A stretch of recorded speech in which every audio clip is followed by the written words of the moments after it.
we've been doing some typography with my students in class and looking at different signs, making some things with that, trying out different typefaces and fonts, and we kind of came across those national park signs, and we were discussing how people have taken that design and turned it into like a welcome to your home sign. I thought, let's make one of those in Photoshop. And then I thought, you know what? Let's make one of those for a tutorial for anybody to use, not just people in my class. So we'll create a new Photoshop document on here, 1920 pixels by 1080, 72 resolution's fine, RGB color 8-bit will be good, and we'll click create. And here we are with our nice canvas. So the first thing I want to do is make the board for the sign. So I'll just start off with a nice rectangle. For the fill for this rectangle, I think I am going to go with like a dark brown. So if I click in here in the little color selector, 412 C00 looks pretty good. Click OK in there, and we'll fill that in. And the next thing that I think I will do is I'll click on this little circle in the corner, click and drag that in, so we can kind of round these corners a little bit. And this is something we can always kind of play around with a little bit more later, but give it a good round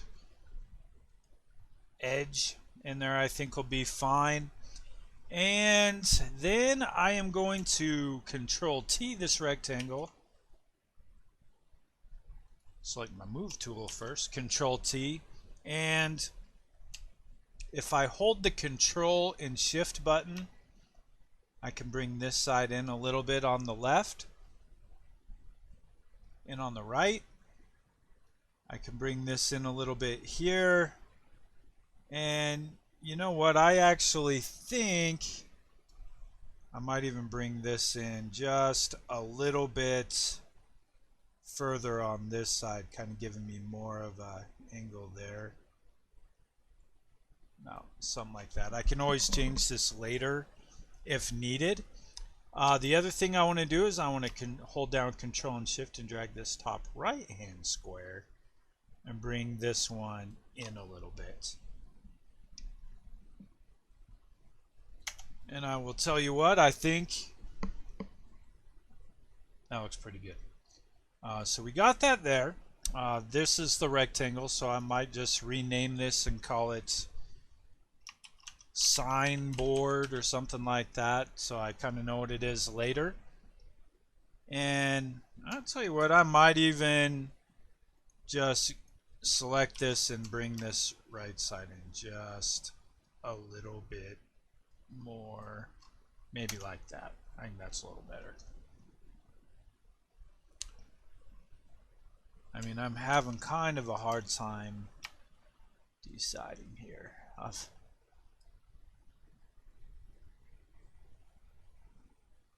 Yeah, okay. For real this time, I'm done. I'm done. I think it looks good. Okay, so we got the signboard there. And now I want to go into the layer style of this, and I want to bring in the stroke. And this stroke is going to be on the outside. The color for this, we'll go with the light brown. And this is going to be BEA 988. Almost like I guess a tan or something. And let's try this out. We'll look at size 30, for example, on here, and I think 30 looks pretty reasonable. So I will click, and on the outside, normal for the blend mode. Looks good. I'll go OK. I like it.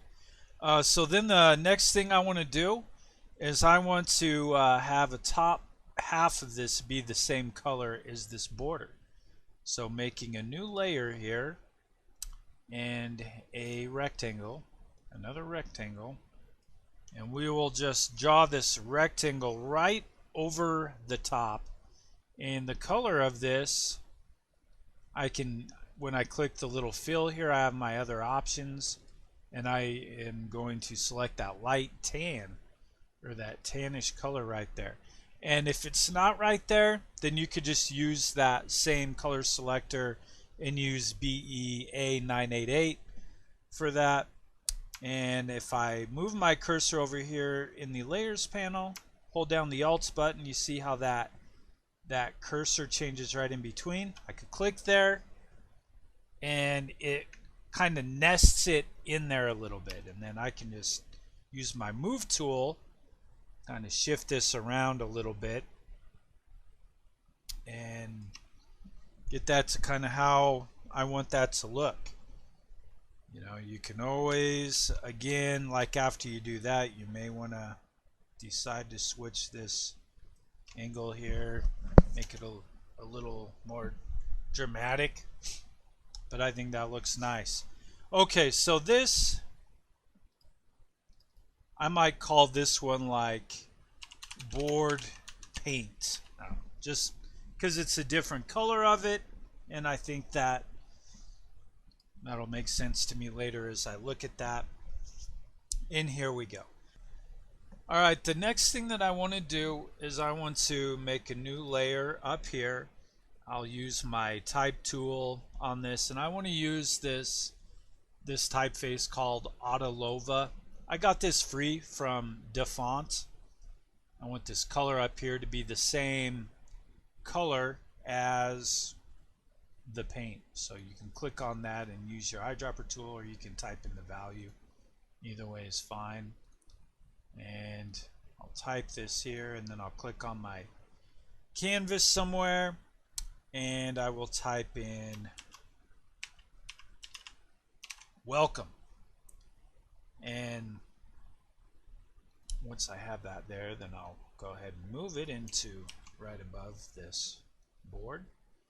Control T to resize, or you can resize it with the font size and everything like that. And for right now, I'm just going to kind of position it up here in the upper left hand corner, kind of resize this as we go. Then I can make a new layer using the same color. I'm going to type in something like I don't know, to our home. You could say, or to our adventure. I've seen some signs say things like that. And this one is going to be a typeface called Brevia. And I think that you can get this one from Adobe Fonts. And it may come already installed on your machine too. So welcome to our home. I don't really like it there so much, but maybe if I go into here and I have this kind of just fit in there underneath the word welcome a little bit, do something kind of like that. And I think that looks pretty solid. I might select both of these now and make this a little bit bigger and bring it down about to here. Bring it up just a little bit, I suppose. And that doesn't look too bad at all. For this little space over here, then I'll make a new layer and go to my shapes and my custom shape tool. And we have these different shapes in here, the legacy shapes and more, and the 2019 shapes. I have all these things in here. You could put an animal in there, like if you know, you have some people who like elk or wolves or whatever. You could find shapes for all those in here. But I don't know, when I think of this, I kind of like the idea of using this forest and mountains. So I will select this little mountain range right here. The color will be the same as welcome. And I'll draw or place, I'm not drawing these, place this mountain part in here like that. And I think that looks pretty good at that height. I want the, maybe it could be a little shorter, just a little bit shorter than that letter E there, but not much. And I think something like that looks pretty good. And then now I'll select that and the letters there. Maybe I'll move this down just a little bit, and I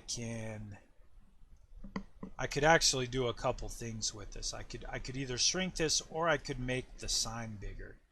So maybe what I'll do in that case is I'll just kind of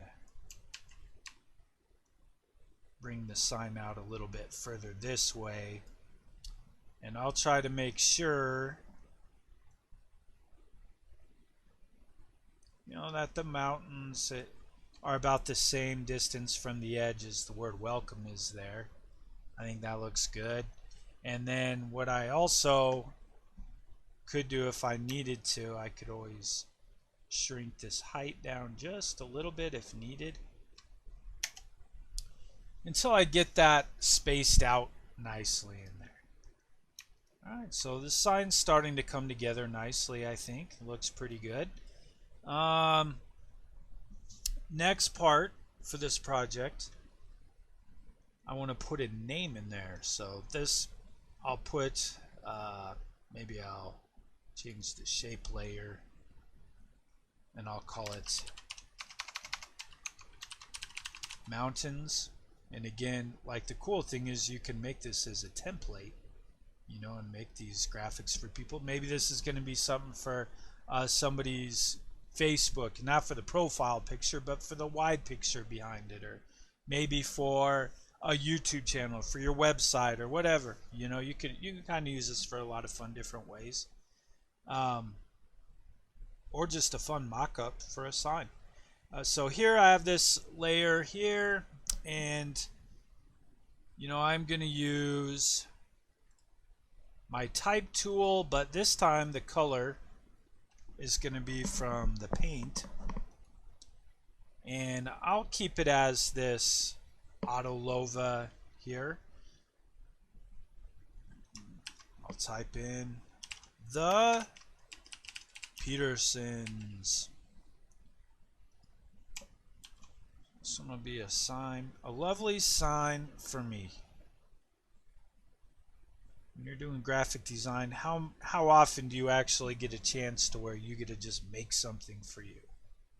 Not very often. I feel like most of my time I'm making stuff for others, which is fun, but sometimes we need to make stuff for ourselves. Okay, so the Petersens. Yeah, right there. Looks pretty good. Then I'll also use my type tool. I'll make a new layer. This one will be underneath the Petersens. And this one here, I'm going to type in established, EST, in 2006. Maybe you want to make this for somebody, like maybe they're getting a new house and it's the year they got the new house. Maybe it's the year they got married. Who knows?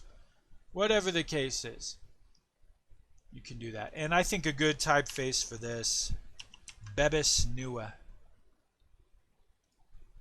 I love this typeface. Absolutely love it. Alright, so I'll fit that there. And, you know, I could probably actually make the Petersens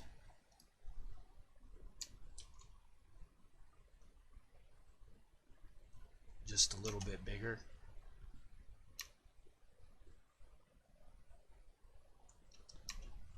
Move it up just maybe right there's fine. About right there. And then this established,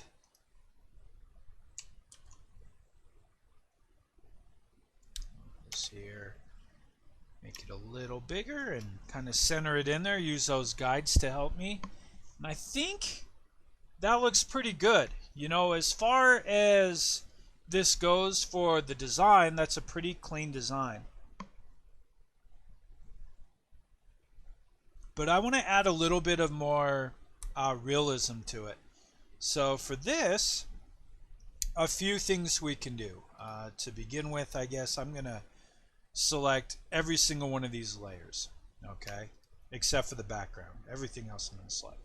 And then down here, my add a group, put them all in a folder in there, and I'm going to call this thing sign,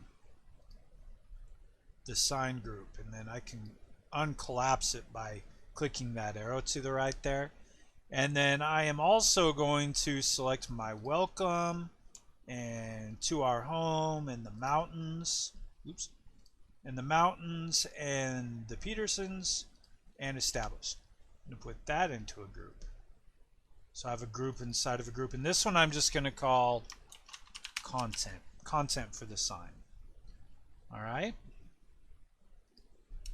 And yeah, I'll still leave that open. So we got that. That looks pretty good. Making a new layer above all of these. So this will be a layer even above the sign. I want to put a wooden texture over the top of this. So for that, Unsplash, good old Unsplash. I just searched for wood texture, wood surface, and I found this texture I really like here. So I'll copy the image and I'll paste this over the top. And I don't know, I'll have it be roughly the same height. It's okay if it's a little bit bigger, the height of that sign. And I will go up here to image and adjustments and desaturate. So I'm going to desaturate that picture right there to make it black and white. And there's a few things I'll have to do with this. One of them, I'm going to hide the background, and I will go to File and Save As, and I'll put this on my just my desktop or somewhere where I can find it, and I will call this Displace Wood. All right, and I'll click OK.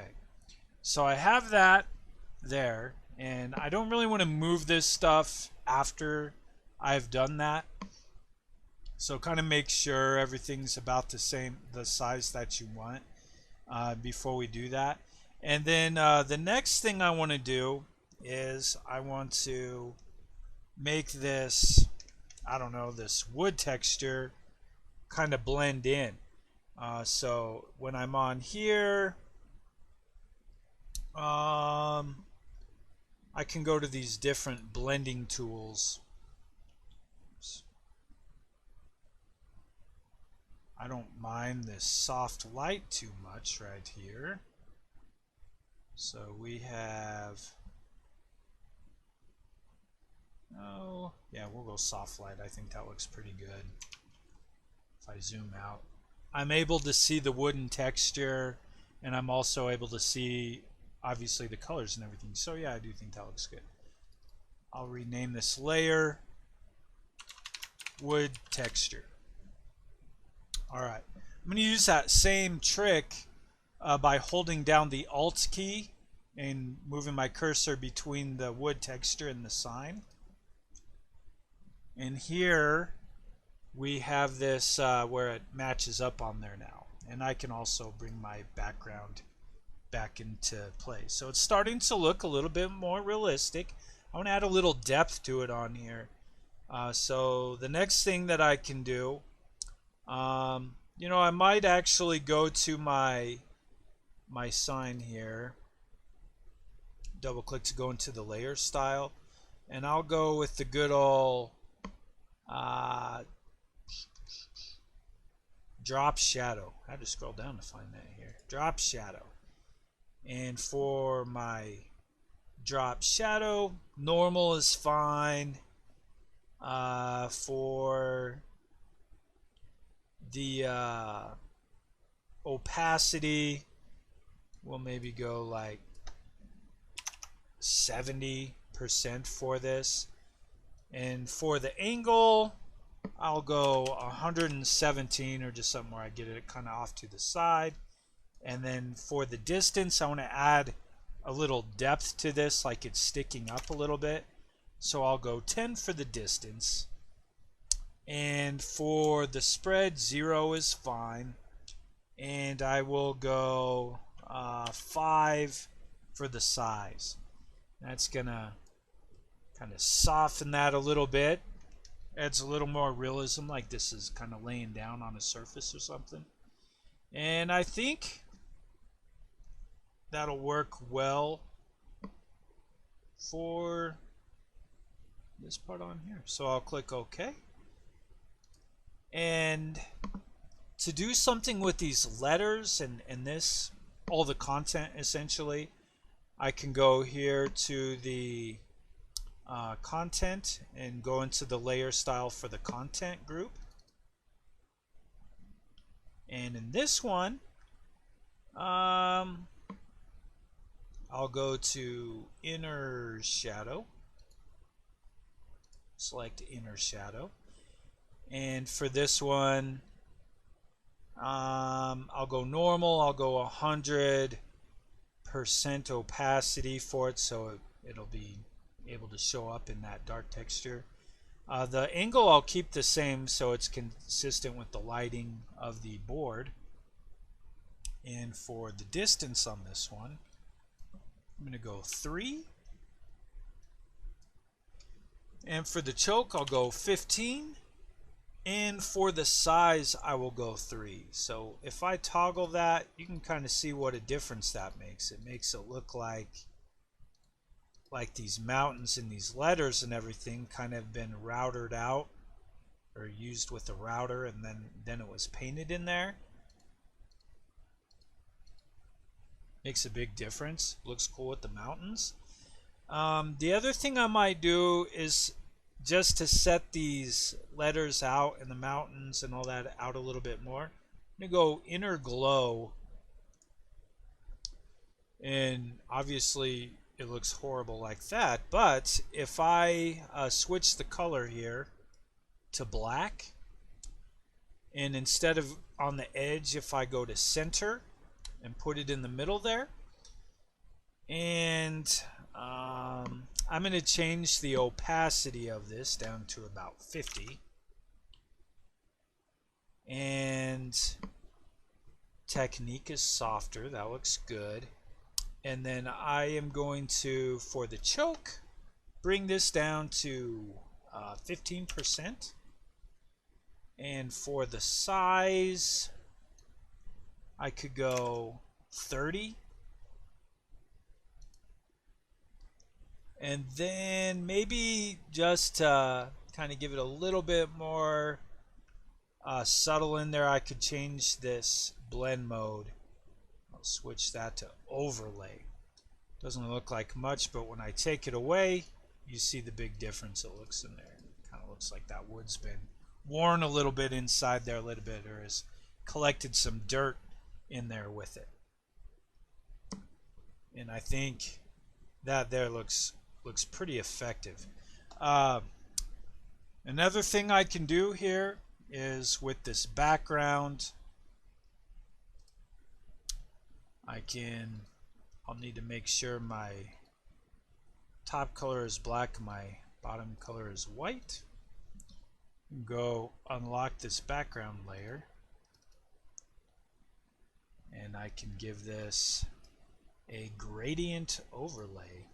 And let's go in here and go to normal, and opacity we'll start with 100. And for the gradient, there's this basics, and I'll go to black to transparent. And I have reverse checked. I want it to be lighter in the middle. The style is going to be radial, and scale is going to be 150. I can switch this opacity then down to about 5. So I just have this real subtle gradient behind it, which looks pretty good there. Now, when I look at this sign, these lines are a little too perfect. So what I can do now, and this is kind of up to you if you want to do this way or not. But once I've got to this part, I can actually select all of these layers here. I can right click and I can duplicate the layers, and I can then right click these duplicated layers and go convert to smart object, and I can also right click on it again and I can rasterize the layer. So I've taken all those things, I've duplicated them, and I've made them into one object here. And if I don't like this, you know, I can always hide that layer. I can always get rid of it, and I still have all my backups underneath. And so what I'll do with this wood texture copy is, with that layer selected, I can go to filter and distort and displace. And with this, I will have the horizontal scale 1, the vertical scale 1, stretch to fit, and repeat edge pixels. And I'll click OK. It's going to open up my file browser, and I can find my displaced wood file that I created earlier, and I'll click open. And what that does is, you'll see it kind of then bends this picture a little bit along with the grains of that wood. And I wouldn't do that more than 1 pixel by 1, or 1 for the horizontal, 1 for the vertical. If you go 2, it's too much. But I think when you do this, you do get that sense like this is chipped a little bit, wasn't painted perfectly, and I think it adds just a nice sense of realism to this design. So I think that works pretty good. Another thing you can do is, I could search for dirt floor. I'll see what comes up. And if I go and make a new layer and I paste the rock with it,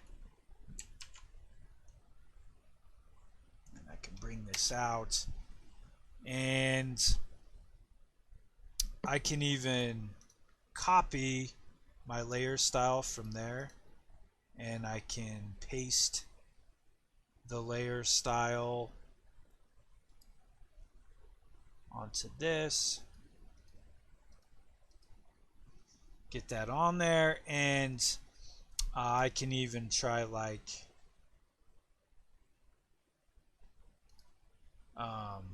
going into that layer style actually, and maybe making it a little less opacity. And here with the blend mode, I could try overlay, or any of those different blending styles. I could try darken a little bit if I wanted to, just to see how that looks with it. You know, if you wanted to add kind of a background there, and if you really wanted to kind of play around with that, you know, another thing I might do with that layer, or with that rock layer, is adjustments, and I could hue saturation and I could bring down that saturation just a little bit, maybe the lightness just a little bit too. Looks alright. And then making a new layer on the top, draw a dotted rectangle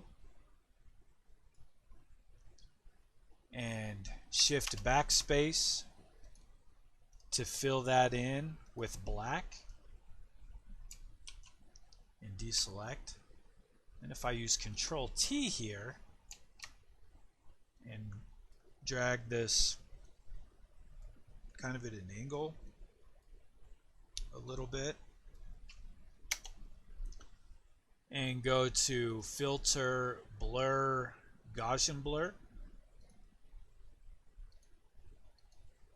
Just kind of soften the edges there. And then I can look at these blending styles and see which ones kind of work the best. Soft light looks pretty good actually. So I can put soft light there, bring down the opacity of that shadow a little bit, and it just kind of adds a little bit, you know, more of a sense of realism to it if you're looking at playing around with that kind of thing. So that layer could be turned to shadow. This layer could be rocks. And again, if you just want a transparent background, you can do that if you want. That's kind of the beauty about this, is you can make it fit your style. You can also go to the burn tool, and I'll need to increase the size of this probably fairly significantly. There we go. So mine's just under 400, and midtones exposure 50. And if I wanted to, you know, I could click there in a few different places and kind of add some more character to that wood texture on there if you want to. It's all kind of depends on what you want it to look like, but here's what I have. I think it's kind of fun, like I said, fun to play around with. You can, you know, even find a picture of a tree or something on Photoshop, and you can put this sign with a transparent background and have it nailed to a tree, something like that. But a fun sign project and fun way to play with some typography and to make kind of a vintage looking national park sign, but welcoming someone to your home or to your adventure or whatever. There you have it. Play around with it. Let me know what you think in the comments section. I appreciate you watching this tutorial, and we'll catch you on the next video.